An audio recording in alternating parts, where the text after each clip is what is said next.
Hi, Dr. Rick here, Minnesota Land Rovers Club, talking about ANARC, how to prepare, anticipation, almost better than the real thing, here with Minnesota Land Rover Club.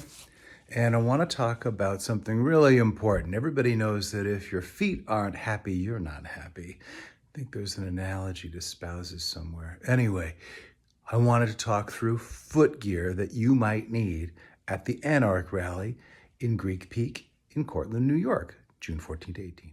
These are a win. There's a water park. I am definitely going to be in the water park. Might need to get some new floaties, but the slides that are water tolerant, super important. Speaking of water tolerant, in case there's some mucky stuff that you might step in, it's nice to bring a pair of wellies. That would fit in even at the formal safari banquet night on Friday.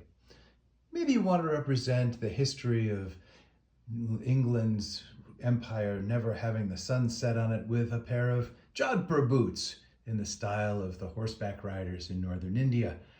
Or maybe you've got some old hiking boots that just have worked just fine and you want to just keep using them.